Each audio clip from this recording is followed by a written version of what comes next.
Bonsoir à tous, bonsoir professeur Raoult. Ça. Merci de nous accueillir ici à l'IHU à Marseille. Vous êtes un professeur mondialement reconnu et estimé. Cela m'amène d'autant plus à être sans détour pour commencer cet entretien. Alors que l'épidémie s'emballe, est-ce que vous dites, est-ce que vous reconnaissez que vous vous êtes trompé dans l'évaluation de cette épidémie? Alors je ne parle pas de vos déclarations de janvier-février, tout le monde s'est trompé. Non, je parle de vos déclarations depuis l'été. Est-ce que vous reconnaissez que vous vous êtes trompé? Écoutez, je vois pas ça comme ça, mais je vais voir pourquoi nous voyons les choses de manière différente. Il n'est pas de foi. C'est jamais arrivé, c'est pas arrivé probablement depuis 30 ans que je n'ai parlé d'une chose qu'en disant que je ne prédisais jamais rien. J'ai passé ma vie à dire ça. Et quand les gens me demandent ce qui se passe, je commence toujours par dire « je ne sais pas ». Donc après que vous déduisiez autre chose que ce que je dis, qu'après, c'est un peu la spécialité de la télévision, de découper les morceaux en oubliant de commencer par dire « écoutez, je ne prévois jamais rien ». Vous dites ça à chaque fois au début des entretiens. Mais quand on vous écoute, on revient sur vos déclarations. Je dis ça, point final. C'est-à-dire, et je peux vous dire, j'écrivais ça dans mon premier Que sais-je en 1998. Je prends les gens qui prédisent pour des sorciers. Je disais même, vous savez, on habite ici à 30 km de Nostradamus et je ne suis pas Nostradamus. Professeur, votre déclaration du début août. Le Conseil scientifique, fin juillet, il dit « Il est hautement probable qu'une seconde vague épidémique soit observée à l'automne ou à l'hiver prochain ». Le 4 août, vous répondez pas, mais enfin, vous répondez d'une certaine manière. La forme actuelle est à un niveau de gravité qui est l'un des plus bas de toutes les affections respiratoires. Je ne suis pas inquiet. Et vous ajoutez un peu plus tard, le 14 septembre, c'est il n'y a pas si longtemps, devant le Sénat, la situation actuelle ne m'inquiète pas. Le virus a muté, il paraît lié à des formes moins graves. Ça, c'est pas de la prédiction au sens propre, mais c'est un sentiment. Non, c'est pas du tout un sentiment, c'est qui a été. Non, c'est pas du tout un sentiment. Qui a été démenti. Non, mais vous confondez les sentiments, la connaissance, pas du tout. On vient de sortir une publication qui est online sur toute la saison juillet-août, dans laquelle la gravité est infiniment plus faible que celle que nous avions vue avant. C'est un variant qui est un variant différent. On sait qu'il est venu d'Afrique. Maintenant, on a les génomes que l'on compare. Vous avez un problème, si vous voulez. Vous avez un problème, c'est que vos références scientifiques ne sont pas des scientifiques. Vous avez un vrai problème. Mais c'est pas des références scientifiques. Laissez-moi terminer. C'est pas des références scientifiques. Laissez-moi terminer. Nous avons publié, c'est de la science, dans des journaux scientifiques, que l'épisode de juillet-août était radicalement différent, et d'ailleurs qu'il est dû à un variant différent, et que le variant qui existait en mars, avril, mai a disparu. Donc c'est pas la même chose. Maintenant, nous sommes encore dans une autre situation que je n'avais pas plus prévue, et donc celle-là a fait une courbe en cloche, ce qu'on appelle le variant Marseille 1, elle a fait une courbe en cloche.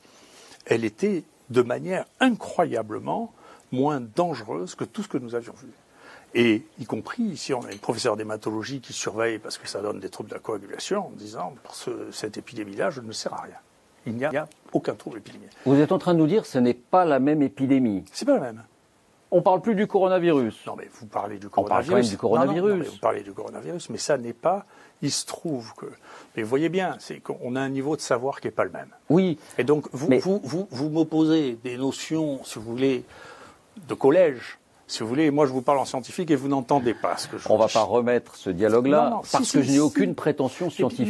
Mais je me réfère à vos déclarations. Non, mais mes déclarations étaient parfaitement exactes. Elles sont publiées. Vous savez... Vous jasez beaucoup. Moi, non, écoutez-moi. Je ne fais que reprendre vos déclarations, professeur. Mes déclarations, et avec courtoisie et respect. Tout ce que je vous ai dit, je l'ai écrit, je l'ai publié, et c'est vrai. Point final. Donc, nous, vous savez, j'en suis à 80 publications scientifiques pendant que tout le monde a un avis sans faire une seule publication scientifique. Alors, vous savez, je m'en fiche un peu. Ça ne m'altère pas, mais clairement, en juillet-août, il s'est passé quelque chose de radicalement différent de ce que nous avions, qui était incroyablement moins sévère, d'accord ? Ça n'est plus le cas maintenant, si vous voulez savoir. Nous avons un autre variant. Ce variant me paraît, lui, venir d'Europe du Nord et d'Angleterre. Il est probablement le premier est arrivé par bateau du Maghreb, le variant 1. Le variant juillet-août. Le variant juillet-août. Et on le sait maintenant, parce que comme on est seul dans ce pays à faire des génomes de manière régulière, on sait que c'est les mêmes que les génomes qui circulent en Afrique actuellement parce qu'on a des correspondants en Afrique. Donc il y a un génome africain qui est arrivé en juillet. On sait par où il est arrivé, on sait quand il est arrivé. Il est arrivé sur un bateau, on connaît la ligne sur laquelle il est arrivé. On sait qu'il y a eu une épidémie sur ce bateau parmi les marins. On les a testés, on sait quel est leur génome. Et donc on sait exactement ce qui s'est passé en juillet-août. Et il s'est éteint, comme le premier s'éteint, pour des raisons qu'on ne comprend pas. Et puis il en est apparu d'autres, y compris un qui est celui qui fait 75% des cas que nous avons à Marseille actuellement, qu'on appelle le variant 4. Et ce variant 4 vient d'Europe du Nord, et on pense qu'il est venu au moment de la grande saison touristique de Marseille. Ce sont des variants, mais il s'agit bien du coronavirus. Mais passons là-dessus. Sur ce variant 4, professeur, sur ce variant 4, donc là on parle du dernier variant. Prenons un exemple concret. Le 25 septembre, vous dites, les médecins, les professeurs marseillais diffusent des messages alarmistes. Vous lancez des messages alarmistes qui ne reflètent pas la réalité, leur dites-vous, et là on parle d'il y a un mois, donc vraiment du dernier variant. Vous portez une responsabilité dans les mesures déraisonnables qui ont été prises à Marseille. Or ces médecins, eux, ils disent le stress, épuisement de nos équipes, les médecins marseillais, la tension sur les lits de réanimation nous a déjà contraints à des reports d'intervention chirurgicale et de nouvelles déprogrammations de patients non Covid sont déjà prévues la semaine prochaine. C'est-à-dire qu'y compris sur ce dernier variant, vous diffusez un message qui semble décalé par rapport à la réalité. Non, qui était juste la réalité, vous n'avez qu'à regarder les chiffres. Moi, je les publie, les chiffres, tous les jours, ceux de l'assistance publique.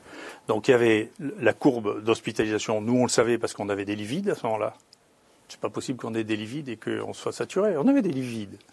Donc, quand les gens, après, chacun a ses raisons et chacun a sa nature pour exprimer son angoisse. Nous, on avait des lits vides. Or, on est le premier endroit à remplir en termes de Covid. Là, je peux vous dire qu'on n'a pas de lits vides. On est plein. Je regardais la courbe qui est publiée tous les jours, et que vous pouvez regarder, parce que l'assistance publique publie tous les jours le taux de remplissage des lits et le taux de remplissage des réas. Donc les réanimations n'étaient pas pleines à ce moment-là. Mais est-ce que vous n'avez pas péché par optimisme à ce moment-là? Non, mais on ne pêche jamais. Les médecins disaient on va vers une situation grave. Et vous disiez non, tout va bien, arrêtez de diffuser des messages alarmistes. Écoutez, ce qui s'est passé... Il y a un mois, 4 semaines. Oui, et ce qui s'est passé en pratique, Monsieur Pujada, je vous le rappelle, c'est que dans cette situation, le gouvernement a décidé de fermer, une semaine après, il rouvrait. Donc, simplement, vous voulez que j'ai tort. Non, mais pour l'instant, je laisse de côté la politique gouvernementale. Je parle de vos appréciations. Ce qui s'est passé en pratique, c'est qu'au bout d'une semaine, tout le monde s'est rendu compte qu'en réalité, nous n'étions pas à ce moment-là dans cette situation-là, que c'était pas la peine de prendre des décisions anticipées pour une semaine après dire non, finalement, c'est pas la peine. Donc moi, ce que je souhaitais, parce que je ne suis pas de votre nature, je suis d'une autre nature. Moi, je ne veux pas faire peur aux gens, je ne manie pas la peur pour effrayer les gens. Ça, c'est une chose sur laquelle on peut vous accorder raison. Je vous le dis, je pense que ce pays vit une erreur dramatique, qui est la dramatisation perpétuelle, pour quelque chose dont, à la fin, qu'est-ce qu'on va suggérer? Que tout le monde reste enfermé toute sa vie parce qu'il y a des virus dehors? On va y venir. Mais vous êtes tous fous. Vous êtes devenus tous cinglés. Mais sur l'appréciation que vous portez, est-ce que vous pouvez reconnaître qu'il y a 4 semaines, vous avez peut-être péché par optimisme? Attendez, est-ce que vous voulez bien arrêter de me demander si je suis optimiste ou pas? Oui, je suis optimiste. Je n'ai pas de raison d'être pessimiste. La vie a toujours été merveilleuse. Mais quand la courbe s'envole juste après, est-ce que ce n'est pas les médecins marseillais, les autres qui ont eu raison, tout simplement? Écoutez, vous voulez pas regarder? Tous les jours, je publie toutes les courbes. Regardez ce qui se passait à ce moment-là et regardez y compris d'ailleurs ce que nous avons actuellement. Attendez, il n'y a pas d'explosion exponentielle, il y a une augmentation exponentielle des cas. Mais y compris dans cette situation, il n'y a pas une explosion exponentielle des hospitalisations en réan et à l'hôpital. C'est pas vrai. Parlons de la situation nationale. Et vous aimez à chacune de vos interventions, et vous avez raison, vous montrez les chiffres officiels. Ce sont les analyses ensuite qui divergent. Si on prend ces chiffres officiels, les chiffres nationaux, là on est sur le national, le nombre de contaminations. Alors même si ce sont des variants, mais ce nombre de contaminations, on est bel et bien passé de 10 000 début septembre à 20 000 à peu près à la fin septembre, peut-être un semblant de plateau, puis très vite à 30 000 début octobre, et aujourd'hui on est à 50 000. C'est donc bien une courbe ascendante. Est-ce que vous niez cette accélération? Non, mais je me demande si vous comprenez bien ce que je dis. je me demande, vous voudriez que je fasse le devin, je ne le fais pas. Je non, vous non, dis, pas non, le mais, devin. Mais vous-même écoutez, avez non, dit, mais écoutez-moi. je ne suis pas inquiet. Il n'y a pas matière à être Non, inquiet. mais c'est pas ma nature d'être inquiet. Pour l'instant, ce que je vois, vous dites, écoutez, ça, on pouvait le prédire. Moi, je vous dis, ça, on ne pouvait pas le prédire. Mais Donc, peut-être on peut dire, je ne peux rien prédire, mais quand on dit je ne suis pas inquiet, ce virus est d'une gravité la plus faible qu'on ait vu depuis longtemps. Enfin, il a changé. Ou alors, oui, il a changé peut-être ce virus. Mais enfin, on parle toujours du coronavirus 19. Non, mais après, encore une fois, si vous voulez me donner des leçons sur le coronavirus, je ne veux pas vous donner des leçons, vous êtes mais ridicule. Vous savez bien que votre parole est très écoutée, professeur. Oui, mais pourquoi est-ce que vous croyez qu'on m'écoute? Mais pourquoi vous croyez qu'on m'écoute? C'est parce que je dis toujours ce qui se passe au moment où ça se passe. Je ne fais pas de prédiction. Je vais vous dire, parmi tous les imbéciles qui prédisent, il y en a toujours un qui a raison. C'est comme ça. C'est la nature. C'est comme ça. Donc, dans toutes les prédictions, c'est pas possible. C'est comme tous les gens qui jouent aux courses, il y en a un qui gagne quand même. D'accord? Mais moi, je joue pas aux courses. Je regarde les faits. Il n'y a que les faits qui m'intéressent. Je ne suis pas ému parce que c'est pas ma nature. Et d'autre part, encore une fois, si vous voulez, je ne vis pas, y compris maintenant, je suis très triste pour vous que vous soyez désespérés. Moi, je ne le suis pas. Je ne suis pas désespéré. Et je regarde. Non, mais moi, je regarde paisiblement pendant que vous vous excitez sur ce que j'ai pu dire ou pas dire. Moi, je regarde paisiblement, comme je fais tous les jours. Vous voyez, nous, c'est le mardi, c'est ce qu'on appelle la messe des morts. C'est-à-dire, on regarde tous ceux qui est mort à l'assistance publique du Covid-19. Et donc, globalement, parmi les gens qui avaient moins de 80 ans, plus de la moitié avaient moins d'un an d'espérance de vie. C'est ça ce qui se passe. Donc actuellement, on est en train de mettre le feu à la planète avec une chose qui est que des gens qui avaient une espérance de vie qui était entre 1 et 2 ans meurent ou mourront 1 ou 2 ans plus tôt. Donc vous dites que la mortalité n'est pas aussi grave que ce que laissent paraître les chiffres aujourd'hui. Non, parce que la mortalité, encore une fois... Vous dites ceux qui meurent, pour la moitié, ce sont des personnes qui seraient mortes de toute façon d'ici 1 an. Ah oui, plus de la moitié. Non mais ça, vous le savez, vous l'écoutez pas parce que vous regardez que ce qui vous intéresse. Mais moi, je l'ai dit, c'est pareil partout en Europe. Honnêtement, on sait que la moitié des morts déjà a plus de 85 ans. Dans ceux qui restent en dessous de ça, donc en dessous de ceux de 80 ans, il y en a la moitié dans ce que nous avons regardé ici, dans notre échantillon, qui est des gens qui avaient des cancers, pour un tiers, des gens qui avaient des pathologies associées très évoluées, et que donc il existe bien sûr des gens probablement pour des anomalies génétiques sur lesquelles une d'entre elles qu'on a identifiée avec Casanova, qui prédispose à des formes graves qui sont rares, mais globalement, les gens qui sont décédés, que nous avons pu observer ici comme partout ailleurs, sont des gens qui avaient une espérance de vie extrêmement faible. Donc vous dites, quand on voit cette courbe de mortalité, et rappelons que le dernier chiffre là c'était 116, mais on est à 257 hier, n'a pas lieu de nous inquiéter. Si on arrive à 1000 morts, si la courbe suit son cours, si on arrive à 1000 morts, il n'y a pas lieu de s'inquiéter. Si le Père Noël arrive à Noël, il arrivera à Noël. Pour l'instant, encore une fois, moi je ne projette jamais sur ce qui se passe. Je dis, et je répète, il ne faut pas, je ne sais pas comment, je ne vais pas changer votre cervelle, elle est comme elle est. Non mais pardon. Non mais Monsieur Pujadas, tout le monde se pose ces questions. Beaucoup de monde se pose ces questions. Beaucoup de monde. La première question que tu dois lui poser, c'est est-ce qu'il s'est trompé dans ses analyses ? Monsieur Pujadas, j'ai une différence. Au quotidien, je fais qu'une chose, c'est tester, soigner les malades. Je peux vous dire une chose extrêmement importante d'ailleurs, c'est que je suis très content. Et comme ça, vous en aurez la primeur.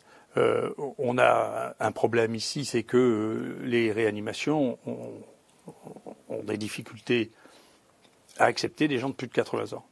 Et donc on a des gens qui ont besoin de passer un cap et qui ne peuvent pas le passer parce que les réanimations ne le prennent pas. Depuis peu, on a demandé, après beaucoup d'insistance, à avoir des équipements d'hyperoxygénation qui leur permettent de passer le cap. Et avec ça, on en sauve 20%. Donc il y a 20% de moins de morts que ce que l'on avait il y a un mois. C'est pas réoxygénation par entubage, c'est superoxygénation avec un masque. Qui étaient des dispositifs qu'on n'avait pas, que maintenant on a, qui étaient avant réservés au réa, que nous on a fait installer ici. Et avec ça, on a sauvé 20% de gens qui étaient condamnés après avis par la réa. Donc c'est du travail qu'on fait. On s'occupe des gens tous les jours. Mais personne n'en doute. Personne n'en doute, professeur. Simplement, Non, mais arrêtez de me dire que je me préoccupe pas des morts. Je fais que ça. Non, vous dites, je dis pas que vous en préoccupez pas. Vous dites, ça n'est pas si alarmant de voir que ce nombre de morts remonte derrière la courbe des contaminations, à peu près en parallèle, avec 3 semaines de retard, ou 4, parce que ces personnes-là, finalement, seraient mortes de toute façon très vite. Arrêtez de dire ça. C'est ce que vous m'avez dit. Non, je vous dis encore une fois, c'est compliqué. Hein. Vous êtes tellement binaire que c'est compliqué. Vous faites semblant d'être binaire. Vous l'êtes. J'espère que vous faites semblant. C'est ce que vous m'avez dit il y a 5 minutes. Écoute, non. Ce que je vous ai dit, c'est que, 1, la mortalité est ce qu'elle est. 2, toutes les mortalités ne sont pas comparables. D'accord ? C'est quelque chose que on devrait apprendre dans les écoles quand on parle d'espérance de vie. Vous voyez, donc l'espérance de vie, c'est pas exactement la même quand on a 20 ans et quand on a 85 ans. Non, mais il y a une question philosophique qui est posée. C'est vrai, vous avez raison, et chacun peut avoir son appréciation. C'est pas philosophique. L'espérance de vie n'est pas la même à 20 ans et à 85 ans. À 85 ans, et quand vous avez un cancer, l'espérance de vie est relativement modeste. Donc ça, c'est une première chose. Donc il y a une vraie question, c'est, écoutez, voilà, quelle est la population, qu'est-ce que ce phénomène va changer dans l'espérance de vie, à côté du fait que vous allez vous repaître le chiffre en disant 100, 1000, 10 000. Attendez, regardons ce qu'est le changement de l'espérance de vie. Pour l'instant, ce que l'INED a fait jusqu'à présent ne montre pas de différence spectaculaire de l'espérance de vie. L'INED, c'est les professionnels, ces gens, vous n'avez qu'à les consulter aussi, c'est l'Institut national pour la démographie. Eux, ils ne comptent pas les morts, ils comptent la perte d'espérance de vie. Donc, encore une fois, oui, il y a des gens qui sont malades, y compris des gens en dehors de cette fraction-là. Oui, il faut y faire très attention, c'est la raison pour laquelle nous, on les détecte. On les teste, on regarde leur saturation en oxygène, on les examine et on détecte les gens qui ont éventuellement un risque en dehors de ce que l'on sait, c'est-à-dire les sujets âgés, d'évoluer vers des formes graves, car il existe quelques formes graves chez les sujets plus jeunes. Et d'ailleurs, à cet égard, vous le verrez parce qu'on publiera ça, parce que tout ce que je vous dis, c'est pas des paroles en l'air. Moi, je ne suis pas un animateur télé. Tout ce que je vous dis, c'est publié ensuite dans des journaux scientifiques. C'est forcément des paroles en l'air, les journalistes. C'est des paroles du jour. C'est ce que ça veut dire, journaliste, non? Mais professeur, est-ce que vous comprenez la difficulté, est-ce qu'on peut entendre que la situation n'est pas grave ou préoccupante, alors que près de Saint-Étienne, par exemple, les médecins demandent à l'armée de venir les aider en installant un hôpital de jour. Alors que vos collègues marseillais disent qu'on est à 60% d'occupation en réanimation par les patients Covid. Non, mais d'abord, vous savez, chacun choisit ses interlocuteurs. Si vous choisissez les gens les plus nerveux, qui sont terrifiés déjà avant que ça commence, si vous voulez, c'est sûr qu'au moment où il y a des efforts à faire sur le bateau... C'est une situation générale en France, et même en Europe. Donc tout le monde est nerveux. Tout le monde est nerveux, ce qui témoigne de quelque chose qui se passe en Europe de l'Ouest. Je suis d'accord, pas partout en Europe, l'Europe de l'Ouest, l'extrême ouest de l'Europe. L'Angleterre est une partie des États-Unis et pas tous les États-Unis, une partie. Il y a une civilisation actuellement qui est nerveuse, extrêmement nerveuse, pour de multiples raisons. L'Europe occidentale est particulièrement nerveuse. Ouais, vous dites, c'est d'une manière générale, pas tout le monde, mais presque tout le monde. C'est juste un révélateur. Pour moi, c'est mon point de vue. Mais la saturation des services de réanimation, par exemple, globalement, c'est un fantasme. Globalement, moi, j'ai essayé d'intéresser les gens à quelque chose qui est, mais là aussi, c'est pas des discussions. Il y a un truc qui se publie tous les ans par l'OCDE, qui est Human Health at Glance. D'accord. Donc moi, vous savez, je passe mon temps à travailler, je passe pas mon temps sur le plateau. Vous avez remarqué, je fais une exception une fois tous les 15 jours. Profitez-en. Si vous regardez ça, il s'est passé quelque chose en France. Terrible, d'accord ? Terrible. La France a décidé, dans les années 70, de plus faire de médecins. Il n'y a plus de médecins dans ce pays. C'est un problème. Dans les pays de l'OCDE, on est loin derrière la médiane des pays de l'OCDE. D'accord ? On n'a pas de médecins. Et on a les médecins les plus vieux d'Europe. Le nombre de médecins de plus de 55 ans dans ce pays est terrible. On n'a pas de médecins, on n'a pas de spécialistes, d'accord ? Et on a une réglementation sur l'activité médicale qui est européenne, qui n'est pas du tout adaptée à ce que l'on fait, qui est d'une restriction d'activité qui est considérable, en particulier pour les anesthésistes réanimateurs. Donc nous n'avons pas ni suffisamment de médecins, ni suffisamment d'infirmières, et ça, il suffit de travailler à peu près 10 minutes pour le savoir. D'accord ? Donc, il y a un vrai problème. Le deuxième problème, vous parlez des lits de réanimation. Il y a quelque chose que personne ne voit, ça, c'est pas des prédictions. c'est de la pratique. Personne n'a réalisé que la réanimation, il y a 20 ans, ne prenait pas les gens de plus de 70 ans. Maintenant, on prend des gens jusqu'à 80 ans, qui est une population qui augmente.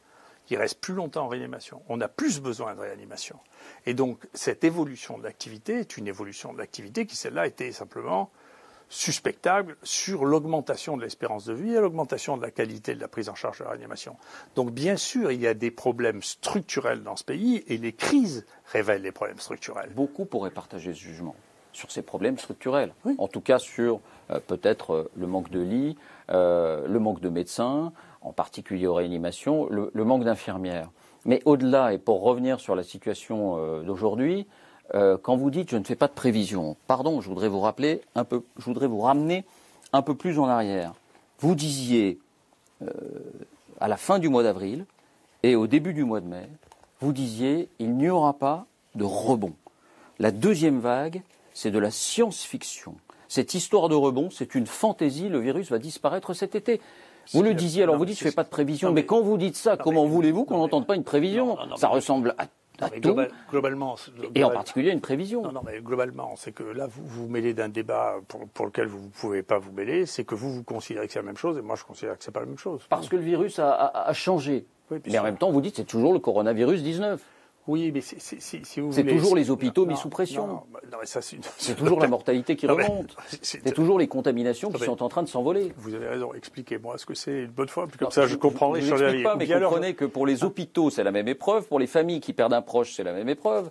Oui, mais c'est la même épreuve, sauf que, si vous voulez, les coronavirus ont une spécificité qu'on voit dans notre groupe de virus s'appelle les rhinovirus. Et ils ont une spécificité qui n'avait pas été observé au cours d'une épidémie qui est particulière, c'est les capacités de recombinaison. C'est-à-dire que les coronavirus se recombinent avec les autres coronavirus. Et nous, on suspecte qu'en plus, ils se recombinent avec les rhinovirus, qui sont des virus extrêmement communs et qui vivent dans le même endroit. C'est-à-dire c'est des virus qui se mêlent l'un à l'autre et qui donnent des variants. Ces variants, je vous le dis, c'est des choses, personne n'avait décrit de choses comme ça à ma connaissance. Nous avons des gens qui ont fait une infection, et d'ailleurs, vous le voyez bien, si les gens pensaient que c'était possible, les gens ne feraient pas du vaccin.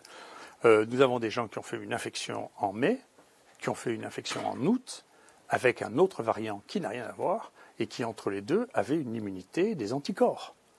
Donc c'est quelque chose que l'on ne connaissait pas. Les gens ne faisaient pas, si vous voulez, le principe même du vaccin, je sais que c'est compliqué pour vous, mais le principe même du vaccin, c'est que quand vous êtes immunisé, vous ne refaites pas la même maladie. Donc là, nous sommes dans quelque chose, on pense qu'il y en a un qui est extrêmement propre, clair, pour lequel on a le génome à la fin. On a vérifié avec nos amis généticiens qu'on ne s'était pas trompé de tube et que c'était bien la même personne. Et on a regardé. Il a fait une maladie avec le variant qui venait de Chine. Il a fait des anticorps, il a guéri, il a fait des anticorps. Il a refait une infection 3 mois plus tard et c'est un autre virus, un autre variant. Un autre variant, mais le même virus. Un autre variant, sauf la différence, vous savez comment on définit un virus, vous ne savez rien, moi non plus. Donc c'est un autre variant auquel il était sensible alors qu'il avait des anticorps contre le premier variant. Et donc ça, moi, je ne pouvais pas le dire, ni personne. Ça n'était pas décrit à ma connaissance. Ça n'existait pas.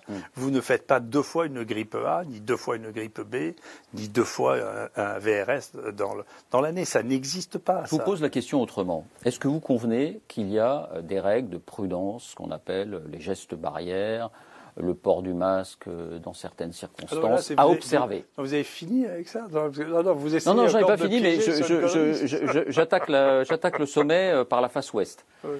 Est-ce que vous convenez qu'il y a ces règles à observer? Et est-ce que vous convenez, vous en convenez, j'imagine, vous-même, on vous voit porter le masque régulièrement. Je vois qu'ici, évidemment, vous lavez les mains 80 fois par jour. Et est-ce que vous convenez du coup que vos messages ont pu, non pas inciter, mais pousser les gens à relâcher un peu leur vigilance? Parce que vous êtes écouté. Vous n'êtes pas seulement un médecin. Et vous le savez. Écoutez, je vais vous dire, j'ai probablement été un des premiers. J'ai refait ça, d'ailleurs, en Afrique. J'ai revu le premier papier qui montrait que c'était le lavage de mains qui était le plus efficace contre la transmission des maladies respiratoires. Donc, c'était un papier du Lancet qui avait fait une étude absolument magnifique au Pakistan. Mais c'est pas ma question, professeur. Laissez-moi terminer. je vous emmerde pas quand vous posez des questions, laissez-moi répondre. Et donc, bien sûr, nous avons, et d'ailleurs dès le début de la première crise d'infection respiratoire sur le variant H1N1, dit et répété, passé notre temps à dire, écoutez, il faut se mettre de l'alcool sur le main. Je peux même vous dire que j'ai téléphoné au ministre, à celui-ci, à un moment où les pharmacies n'avaient plus d'alcool, pour lui dire, écoute, on n'a plus d'alcool dans les pharmacies parce que les pharmaciens n'ont pas le droit de fabriquer de l'alcool à 70 degrés. Dans les 2 jours qui ont suivi, il a libéré cette activité après mon intervention. Donc, vous ne savez pas le 10e de ce que j'ai fait dans cette maladie. Je suis intervenu et je n'arrête pas de le faire. Je n'en doute pas, maintenant, mais vos messages, est-ce qu'ils n'ont pas pu conduire à un relâchement? On dit bien que c'est le relâchement en juillet-août qui a conduit à cette reprise épidémique. Vous avez tort, mais vous avez profondément tort. En disant ce n'est pas inquiétant. En disant le virus ne renaîtra pas, même si c'est un variant. Vous avez tort. On ne peut pas, je pensais ça, je le pense encore, on ne peut pas sans arrêt surstimuler la population en disant, vous savez, il va vous arriver des catastrophes, ça va être terrible. Vous allez, il y a un juste milieu, non, entre justement, affoler et puis sembler dire que c'est terminé. Le juste milieu, c'est de soigner les gens. Voilà. Le juste milieu, c'est de soigner les gens. Votre rôle va au-delà du soin des gens. Non, et vous le savez. Mon rôle, écoutez, il y a suffisamment de gens qui jassent, vous en avez plein vos plateaux. Moi, mon rôle à moi, il est de 2 choses. 1, je soigne les gens. Je suis très fier, je suis emmerdé à un point incroyable, historique pour soigner les gens. Donc, je soigne les gens. Et la deuxième chose, c'est que j'informe sur des données pratiques, vérifiables et reproductibles que j'ai tous les jours. Professeur, vous dites aujourd'hui, voilà, mon rôle, c'est simplement celui d'un scientifique qui informe sur mes données et de soigner les gens. Mais ici même, il y a 3 mois, quand je suis venu, vous m'avez dit, Olivier Véran me critique, mais Olivier Véran, regardez ses sondages de popularité, je suis plus populaire que lui. C'est bien que vous percevez que votre rôle va au-delà de ça, que vous êtes très écouté. Certains disent même que vous êtes un gourou. Ça ne vous concerne pas vous, ça concerne les gens qui vous écoutent. Mais en tout cas, votre parole, elle pèse. Donc vous ne pouvez pas vous contenter de dire je soigne et j'informe scientifiquement. Vous devriez vous poser la question de savoir pourquoi ma parole pèse. C'est une question. C'est que, si vous voulez... Mais elle vous engage, du coup, d'autant plus. Non, mais vous ne devez pas me dire ce que je dois faire quand même. Vous êtes fou, vous êtes devenu cinglé aussi. Non, mais je peux vous confronter à vos précédentes déclarations. C'est mon rôle. Non, mais vous me confrontez à ce que vous voulez. Encore une fois, vous n'avez pas à me dire si je dois être optimiste ou pessimiste. Vous êtes fou. Ah non, mais je ne vous dis pas ce que vous devez dire. Je vous demande si parfois vous n'avez pas péché dans vos analyses et dans ce qui a bel et bien été des prévisions. Monsieur, non, ça n'a jamais été des prévisions. Je vous le dis et je le répète, je n'ai jamais fait de prévision. Je ne fais pas de prévision, c'est pas ma nature. Et je ne le fais pas. Je préviens toujours que je n'en ferai pas. Monsieur Pujadas, vous savez, les journalistes, et moi en tout cas, ont des natures différentes. Il y en a une qui est l'excitation pour la nouveauté. On sait bien que pour que les gens cliquent, si vous voulez, il faut parler de sexe ou de terreur ou de peur. Et c'est ça qui attire l'attention. Je n'extrais pas un mot, j'extrais des phrases. Des phrases dont vous savez qu'elles portent. Je ne cherche pas le buzz dans votre mot, si vous voulez. Si vous ne cherchez pas le buzz, vous ne seriez pas à cette place. Non, vous avez bien conscience que vous avez créé un dissensus dans la communauté scientifique. Le conseil scientifique qui finalement avait raison quand il a dit fin juillet, début août, attention, on va sans doute très probablement vers une deuxième vague. Vous les avez régulièrement Non mais monsieur Pujadas, traité avec un peu de condescendance. Non mais monsieur Pujadas, vous êtes capable d'expliquer pourquoi il n'y a pas eu du tout de deuxième vague en tout Extrême-Orient? Non mais ça c'est autre chose. Le conseil scientifique parlait de la France. Non, mais vous croyez que la France, qu'est-ce qui s'est fait de particulier? Qu'est-ce qui s'est fait? C'est passé. Vous êtes incapable de l'expliquer. Donc c'est une prédiction. L'Extrême-Orient a de toutes autres habitudes. En tout cas, pas celle de l'hydroxychloroquine. Mais là, on va en parler tout à l'heure. Si. Taïwan, la Corée du Sud qui a arrêté de recommander le traitement. Non, mais ils n'ont pas de cas. Ils n'ont plus de cas en Corée du Sud. Enfin, soyez sérieux. Ce que je veux dire, c'est que l'Extrême-Orient a une toute autre habitude de ces virus. Et donc, je sais pas quoi, ils l'ont connu avant nous.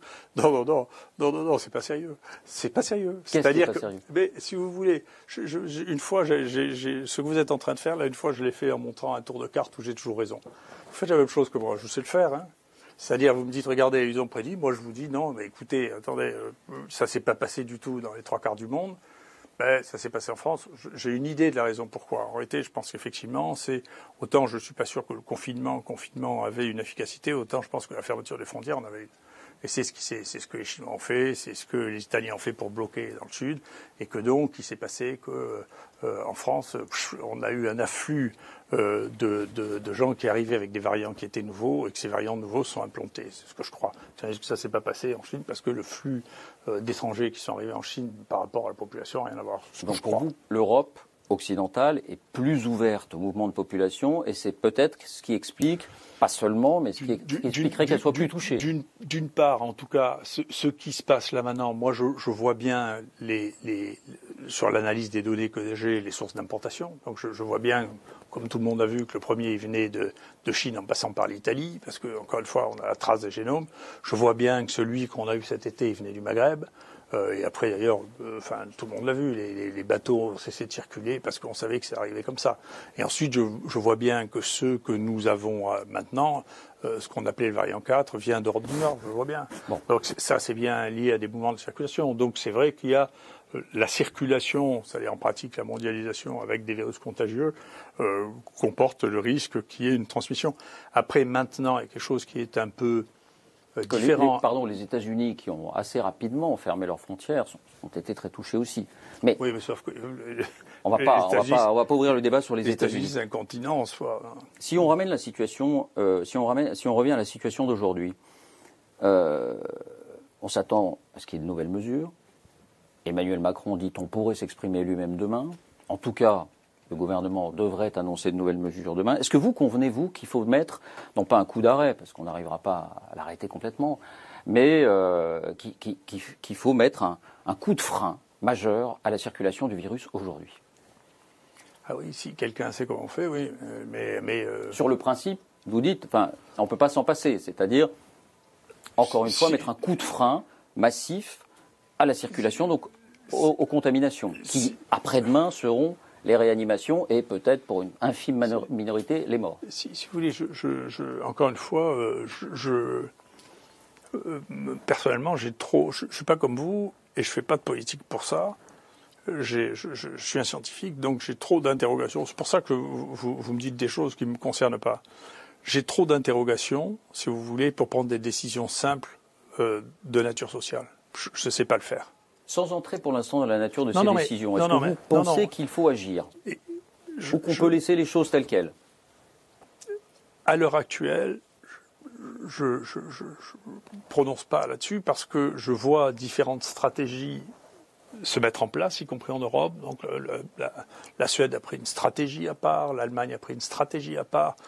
Et donc moi je suis un scientifique, je ne suis ni un politique ni un journaliste. Donc je ne vais pas vous dire la recette miracle ni ce qu'il faut faire demain, j'en sais rien. Et vous n'êtes pas convaincu qu'il faut mettre un coup de frein? C'est pas la question. Vous allez répéter 10 fois la même chose et puis je vais vous répéter 10 fois la même chose. Donc vous ne croyez pas me couillonner comme ça. Moi, regardez, prenez pour l'imbécile, franchement. Non, mais je vais vous dire, c'est incroyable. Vous êtes le seul qui donne pas de moi d'imbécile, c'est incroyable. Personne ici ne vous prend pour un imbécile. Alors écoutez-moi, c'est parce que vous êtes un professeur écouté que je vous demande. C'est une question assez simple. Est-ce qu'on peut laisser circuler le virus? Je vais vous répéter. Ou est-ce qu'il faut mettre un coup de frein? Je vais vous répéter. Si vous savez comment on met un coup de frein avec ça, vous êtes fort. Est-ce qu'il faudrait mettre un coup de frein? Non, parce que je vous dis, ça veut rien dire. Si j'avais une baguette magique, tous les gens sont là, espérer. Attendez, qu'est-ce qui va se passer? Maintenant, il faut arrêter. C'est trop long, c'est trop dur, c'est trop difficile. C'est pas une manière de faire. La question, c'est, il y a des gens qui ont pris. Moi, je ne sais pas évaluer les stratégies à ce point. Personne ne sait les évaluer. Voilà, personne. Les stratégies qui ont été prises, personne ne sait les évaluer. Donc, il y a des gens qui ont décidé de rien confiner du tout, c'est les Suédois. Il y a des gens qui ont développé extrêmement précocement, de manière extrêmement efficace, la prise en charge délocalisée et avec des tests faits extrêmement diffusés, comme l'Allemagne, et ça a très bien marché. Il y a des gens aujourd'hui, mais ça a bien marché en tout cas. Ça a bien marché jusqu'à maintenant. Après l'avenir, j'en sais rien. Peut-être que ce sera un désastre terrible. J'en sais rien. Ça a bien marché au printemps. Après, il y a des gens qui ont décidé de fermer les régions, comme en Italie, pour éviter la diffusion du sud vers le nord, du nord vers le sud, et ça a assez bien marché. Donc, si vous voulez, il y a des situations qui sont extrêmement contrastées, pour lesquelles actuellement, la seule corrélation qui ait été tentée, c'est une étude qui est faite par celui qui regroupe un peu toutes les données qui viennent de France et qui regarde ce que fait le CDC, qui dans cette occasion, est pas mauvais. C'est Jarlier à Paris qui regarde et qui dit, pour l'instant, la seule corrélation qu'on ait entre toutes les mesures sociales que l'on ait et la mortalité, c'est la précocité de la mise en place des tests. C'est la seule. Ni le confinement, ni... pour l'instant, il n'y a rien dont on puisse dire, quand on compare la mortalité pays par pays, que c'est corrélé avec une baisse de la mortalité par million d'habitants. Précocité des tests, c'est-à-dire le modèle allemand. Et le nôtre. Décentralisé qui plus est, qui a permis aussi cette précocité, mais c'est vrai que dès la fin janvier, il s'était mis en branle sur cette question des tests. Et le nôtre, c'est ce qu'on a fait nous aussi. Si je vous dis... Non mais dites-le, ça vous arracherait la bouche. Sur la précocité des tests. Oui, sauf qu'on l'a fait de façon un peu désordonnée, tout le monde en convient. Ici.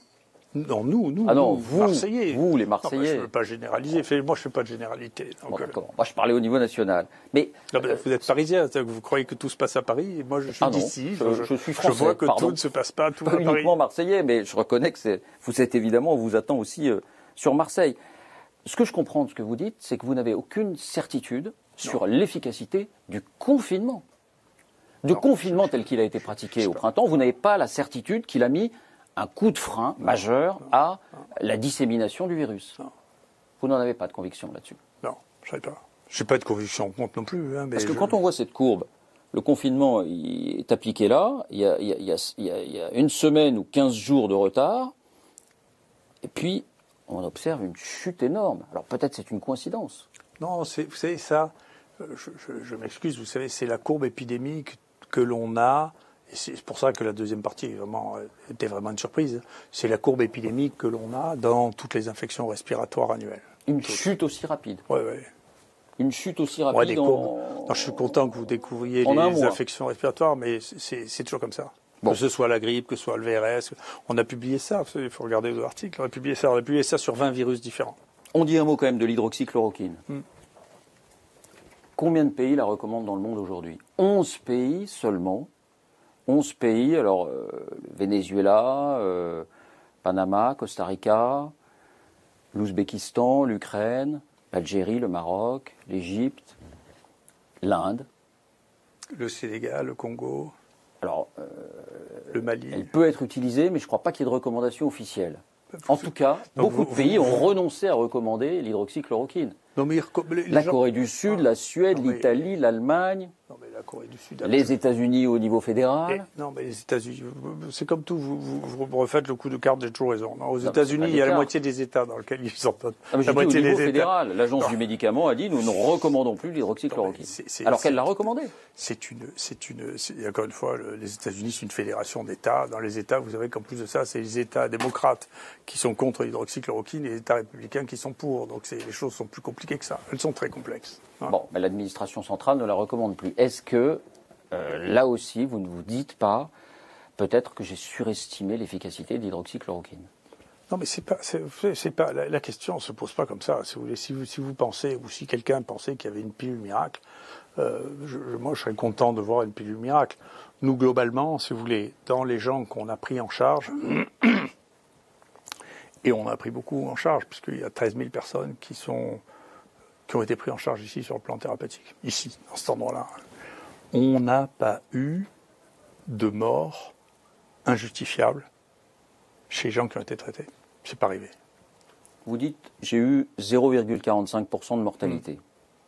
On est tout près du niveau national. Non, mais pas non, vous rigolez. Vous rigolez. Je vous montrerai, enfin, vous les verrez, il y a les documents, je pense qu'ils doivent être en ligne maintenant, d'ailleurs, les documents sur la mortalité hospitalière en France et la mortalité en réanimation en France, et puis vous verrez celle par région. Et puis vous verrez celle que l'on aura. Et écoutez, honnêtement, vous pleurerez comme beaucoup de gens qui sont comme vous, qui me téléphonent après m'avoir interviewé pour me demander si je peux les traiter. Hein. Non, mais le juge de paix, c'est pour 100 personnes positives, combien, ou 1000 personnes positives, non, mais vous le savez. Et combien il y a de morts au final? Non, c'est ça le juge de paix. Non, parce que parce que ça, c'est vrai. Je m'excuse, hein, c'est là aussi, ça c'est vrai. Si vous savez qui vous avez testé, c'est un premier point. Vous savez qui vous avez testé, combien de gens vous avez testé. Donc si la proportion de gens que vous avez testés, bien sûr, c'est à partir de ça que vous pouvez établir une mortalité. Et puis ensuite de ça, ce qui est le dénominateur, si vous voulez vraiment avoir une notion de la gravité, c'est le pourcentage de morts chez ceux qui ont été hospitalisés. Ça, c'est un pourcentage qui est à peu près comparable. Mais par exemple, pour le nombre de gens testés, vous savez bien que nous, on a fait probablement plus de tests dans les 2 premiers mois que dans Paris tout entier. Ah non, mais c'est sûr. Je parlais sur 100 personnes positives ou 1000 personnes positives, c'est-à-dire un pourcentage. Oui, mais ce n'est pas les mêmes positifs. Souvenez-vous qu'à Paris, ça a beaucoup irrité le directeur de l'assistance publique. Mais enfin, le premier cas qu'ils ont eu, ils ont refusé de le tester. Alors, quand même, c'est un pauvre Chinois qui a 80 ans, comme il n'était pas Wuhan même, ils l'ont pas traité, ils l'ont laissé rentrer chez lui. Donc, les gens que nous, bien sûr, les gens comme ça, on les testait. Donc, vous voyez bien, on ne testait pas la même population. Donc, il y avait un vrai problème au départ de décider de ne pas tester. Et donc, je vais vous dire une chose, monsieur Pujadas, parce que vous m'intéressez. Oui, je suis content de vous intéresser, mais vous m'intéressez. Vous voyez, il y a 2 choses qui m'intéressent énormément dans ce pays. La première, on voit bien que c'était une énorme erreur de dire aux gens, il ne faut pas vous tester, il faut rester à la maison, prendre du Doliprane et pas voir votre médecin. C'est monstrueux. Tout le monde le reconnaît aujourd'hui, je crois. C'est monstrueux. Mais moi, je ne vous entends pas beaucoup en parler. La deuxième chose, qui est quelque chose qui est incroyable, c'est que vous vous êtes fait promener sur la toxicité de l'hydroxychloroquine et vous n'avez jamais voulu le dire. Vous avez remarqué que je ne vous en parle pas. Et je ne vous en ai pas parlé la dernière fois. Parce que là-dessus... Vous avez tort de ne pas en parler. Parce que je vais vous dire, il y a 2 études qui étaient en cours en France, qui avaient été imposées en partie par le président, de tester l'hydroxychloroquine, dans Recovery et l'autre dans l'étude dite Danger. Ces 2 études ont été arrêtées par le ministre de la Santé au moment où la folie que n'importe quel scientifique, pas vous, c'est pas votre métier, mais moi c'est mon métier. Donc moi, j'ai immédiatement vu que 4 pingouins que personne ne connaissait, qui rapportaient 90 000 cas de Covid, c'était pas possible. C'est une histoire de prestidigitation. Je l'ai pas cru. Mais l'OMS l'a cru. Alors, vous voyez, quand les grands scientifiques, l'OMS vous dit ça, vous vous rendez compte, la NSM dit ça, le ministre de la Santé, il disait un truc qui est juste incroyable et qui a été rétracté immédiatement parce que les gens ont dit, mais vous êtes des fous. Pourquoi cette analyse-là, vous vous dites pas, mais pourquoi tout le monde a voulu croire cette histoire? Pourquoi les gens ont pu croire quelque chose que personne qui réfléchit 3 minutes peut croire? Que le médicament le plus prescrit du monde s'est mis à tuer 10% des gens quand ils recevaient ce médicament pendant 10 jours. Comment vous avez cru ça? Professeur, il y a beaucoup de choses qu'on n'a pas crues, et surtout a posteriori, il y a beaucoup de choses dont on a réalisé qu'elles étaient fausses, ou qu'elles étaient mal faites, ou mal pensées, à commencer par beaucoup d'éléments de la stratégie du gouvernement sur les masques ou de discours, sur les tests, et sur la toxicité de l'hydroxychloroquine. Honnêtement, on n'en a jamais fait des caisses parce qu'on s'est dit que c'était pas ça le problème. Le problème, c'était est-ce que c'est efficace ou pas? Si, parce que la crise de nerfs de la civilisation occidentale, elle tient sur l'hydroxychloroquine, mais elle tient aussi pour d'autres raisons sur le remdesivir. Donc depuis le début, on veut nous faire bouffer du remdesivir. On sait depuis le début que ça ne marche pas. Est-ce que vous m'avez jamais entendu dire que ça marchait? Laissez-moi terminer. Mais justement, pourquoi vous expliquez pas que ce truc qui ne marche pas, qui fout, ça c'est toxique, hein? On le sait depuis le truc d'Ebola, ça fout des insuffisances rénales. Est-ce que la France recommande le remdesivir? Oui, je peux vous dire. Moi, j'ai reçu un truc. Pas de recommandation de l'Agence du médicament pour le remdesivir. Moi, je peux vous dire. Attendez, mais parlons chacun des choses qu'on connaît. Moi, je reçois de la publicité de Gilead. Là, j'ai reçu ça la semaine dernière en disant, écoutez, l'Europe en a acheté pour 1 milliard, donc vous pouvez en commander, c'est gratuit. Et j'ai reçu un mot de la Direction générale de la santé qui nous disait, écoutez, si vous voulez du remdesivir, c'est gratuit, vous n'avez qu'à le commander. La France, c'est pas la France, le directeur général de la santé. Bon, enfin, il n'y a pas de recommandation officielle de le remdesivir aide à soigner. Vous êtes d'une bonne foi. Et vous savez que le remdesivir, lui, il a une RTU que n'a pas eu l'hydroxychloroquine, quand même. Vous savez ça. Expliquez RTU parce que... Une RTU, c'est que quand quelque chose commence à être d'usage, dans un usage qui n'était pas prévu, eh bien, on donne une autorisation temporaire d'usage. C'est un système qui a été mis en place par mon ami Dominique Maranaki, qui était directeur de la NSM avec celui-là, et qui pense exactement comme moi. Donc, il ne faut pas me dire que le directeur de la NSM actuel, il pense scientifique, parce que l'autre, c'était un vrai scientifique, et qui pensait exactement l'inverse. Donc, c'est des humains qui pensent des choses pour des raisons que je ne comprends pas, et qui prennent des décisions pour des raisons que je ne comprends pas, mais qui ne sont pas scientifiques. En tout cas, le remdesivir n'est pas prescrit aujourd'hui par les médecins ou les professeurs français. Je ne crois pas que les médecins... Après, trouver ça avant le prescrit. Mais encore une fois, vous échappez aux questions. Ah non, j'échappe pas. Si, Là, c'est vous qui mettez ce sujet sur la table. Moi, je l'ai pas mis sur la table. Je considère que ça n'est pas un sujet. Je vous mets... Pour moi, les sujets, c'est la prise en charge des malades. Ensuite, vous me posez la question, c'est vous me posez la question sur l'hydroxychloroquine. Je vous le dis, voilà, nous, on observe... Je dis qu'il est en recul partout dans le monde. Et que quand vous avez dit devant le Sénat, il y a 4 milliards 800 millions de personnes qui vivent dans des pays qui recommandent l'hydroxychloroquine, ça n'est pas la réalité. Ça fait 1 milliard 700 millions de personnes. La réalité, c'est l'Inde, la Chine. La Chine n'en a plus. La Chine ne le recommande plus. La Chine ne le recommande plus. Faites gonfler. C'est un fait. La Chine, c'est les premiers à les avoir recommandés, ils n'ont plus de Covid. La Chine comme la Corée du Sud l'avait recommandé, comme les États-Unis au niveau fédéral l'avaient recommandé, et ils ne le recommandent plus. Ils ont laissé tomber. Non, ils n'ont pas laissé tomber, ils n'ont pas de Covid. Vous êtes d'une mauvaise foi terrible, il n'y a pas de Covid en Chine. Non, enfin, pour ceux qui l'auraient, il n'y a pas de recommandation. Non, mais écoutez-vous, la Chine recommande aujourd'hui l'hydroxychloroquine pour vous. Elle ne recommande pas l'hydroxychloroquine, il n'y a pas de Covid. Vous savez ce qu'ils font, les Chinois? Ils font une chose qu'on n'a pas fait, nous, avec laquelle je suis d'accord. Les Chinois, quand on leur a demandé pourquoi ils ne faisaient pas d'études contre placebo, vous savez ce qu'ils ont dit? Ils ont dit, nous, vous savez, dans notre culture, de ne pas soigner les gens, ça ne se fait pas. Et je suis d'accord avec vous. Vous avez remarqué que je ne vous ai pas réinterrogé sur non, mais c'est moi qui la randomisation des études. Ils ont publié ça dans le Lancet. Quand on leur a demandé, ils ont dit, on ne fait pas d'études contre placebo, parce que c'est contraire à notre culture et à notre morale de ne pas traiter les gens. Et je suis d'accord avec ça.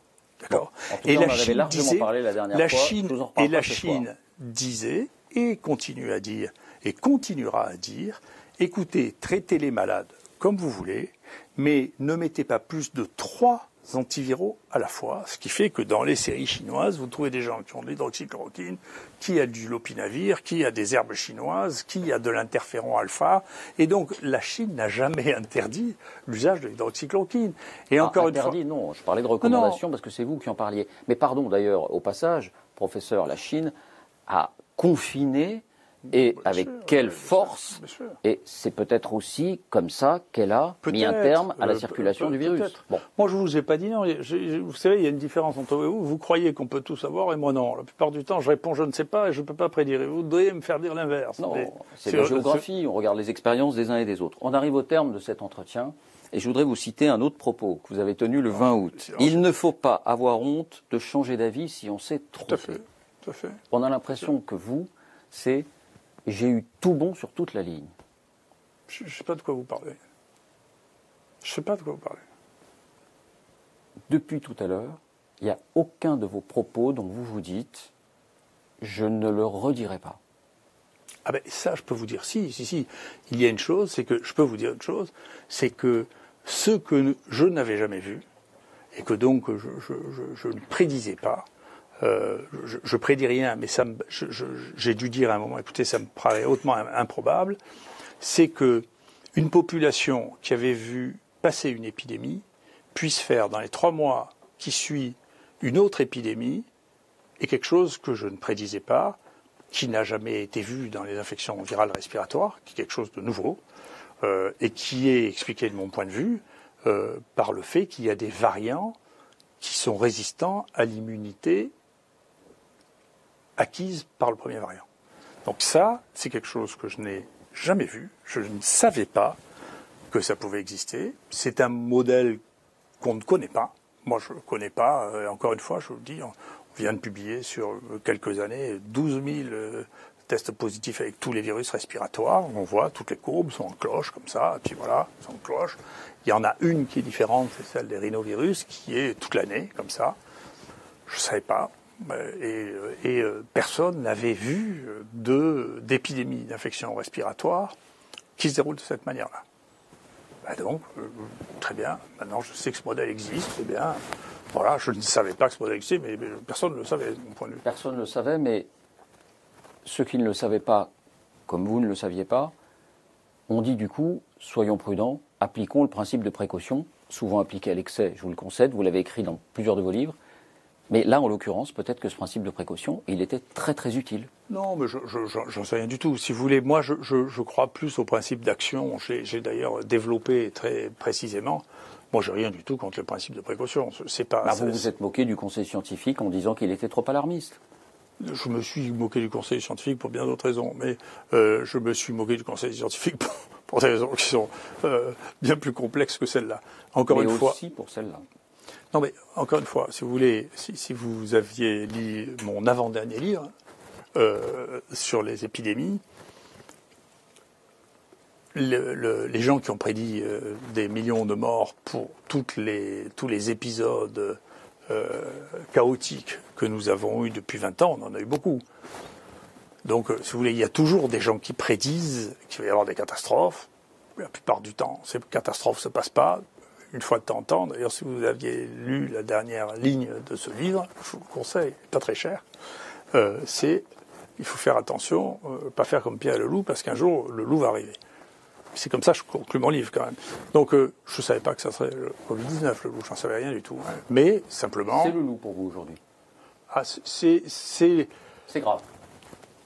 C'est grave pour deux choses. Il y a deux choses qui sont en parallèle et deux choses que j'écrivais en parallèle. Vous verrez comme ça dans un de mes prochains livres. C'est que, nous avons une civilisation dont le modèle est en train de changer. C'est très compliqué. Et donc, ce qui se passe là est un révélateur d'un changement de civilisation, un vrai révélateur. Et alors là, on quitte le terrain de la médecine, mais quand vous dites changement de civilisation, vous voulez dire culturellement? On change pas, non, on change pas de domaine de la médecine. En réalité, si vous voulez, le vrai affrontement qu'il y a derrière l'hydroxychloroquine contre le Remdesivir, c'est on est dans une course en avant technologique, on aura toujours une nouvelle solution technologique pour chaque nouveau problème. Et ça n'a pas fait la preuve d'une réalité observable depuis 20 ans. Donc depuis le XXIe siècle, en réalité, notre capacité à découvrir de nouvelles molécules pour résoudre de nouveaux problèmes être une illusion. Est proche de zéro. Donc moi, en maladie infectieuse, il y a un exemple. Il n'y en a pas d'autre. L'idée qu'il va y avoir des nouveaux vaccins pour résoudre les nouveaux problèmes est aussi quelque chose qui n'a pas été réalisé. Si vous regardez sur le site de l'OMS, les vaccins disponibles, il faut regarder dans les maladies émergentes, ce qui est disponible, il n'y a rien du tout. Donc il y a une vraie... on est resté sur le modèle sur lequel on vit depuis 150 ans. L'innovation technologique va nous permettre de résoudre tous les problèmes au fur et à mesure qu'on les verra. Et puis il y a deux choses qu'on n'a pas vues, c'est que probablement on arrive un peu à quelque chose qui est proche du sommet de ce qu'on peut atteindre en espérance de vie. C'est possible qu'on ne dépasse pas beaucoup 80 ans ou 85 ans d'espérance de vie au niveau d'une population. Il y aura quelques centenaires et puis d'autres qui mourront plus jeunes avant qu'on trouve des solutions. L'allongement indéfini est sans doute là aussi une illusion. C'est une illusion aussi. Et d'autre part, il y a quelque chose qui ne marche pas du tout, et c'est le vrai problème de l'hydroxychloroquine, qui est bien antérieur à ça. Moi, ça fait bien longtemps que j'ai ces discussions et ces stratégies thérapeutiques. C'est que les molécules chimiques ne collent pas du tout dans le modèle de la modernité et de l'innovation, parce qu'elles sont immortelles, elles sont éternelles, les molécules chimiques. Et donc, vous posez un brevet de 20 ans sur un truc qui est éternel, ça n'a pas de sens, vous voyez. Comment on utilise, ça a été découvert une fois, puis c'est fini, c'est découvert. La pénicilline, c'est pas nous qui l'avons inventé, c'est microbes. Mais maintenant qu'on sait ce que c'est, viendrait dans 1 million d'années, s'il y a encore des gens dans 1 million d'années, la pénicilline sera la même. Vous allez pas, on peut essayer, on améliore un peu, on tripote, machin, tout. C'est pas bien sûr qu'on les améliore toujours. Et donc on est parti, beaucoup de produits, dont beaucoup étaient naturels, pour une chose. D'abord, notre imagination nous a fait croire qu'elle servait qu'à une chose parce qu'on l'avait trouvée pour cette chose. C'est pas vrai, bien sûr. Beaucoup de molécules font plusieurs choses à la fois, comme l'hydroxychloroquine, mais comme beaucoup d'autres. Hein. Ça, c'est une chose. Et ce qui explique un des grands projets monstrueux, d'où la France est en partie absente, et c'est dommage, qui est le repositionnement des molécules anciennes. C'est à quoi ces molécules peuvent servir d'autres, qui est de la science dure, c'est la vraie science.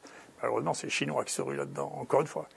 Et puis la deuxième chose, c'est de trouver des modèles économiques de développement pour des molécules qui ont plus de 20 ans, mais qui sont très utiles. Si personne ne les développe, ces molécules ne peuvent plus être utilisées parce qu'elles ne sont pas rentables. Et si elles ne sont pas rentables, on se prive d'un arsenal, d'un patrimoine, de quelque chose qu'on a constitué dans le siècle précédent, que l'on ne sait pas utiliser parce que notre modèle ne s'est pas adapté à la brevetabilité des molécules, à leur utilisation comme une partie du patrimoine de l'humanité. Donc ça, c'est un problème, et c'est un changement radical de pensée, en particulier médical, sur la réponse technologique à offrir à des situations telles que celle-là. Merci professeur Raoult de nous avoir accordé cet entretien. Merci beaucoup. Je vous en prie.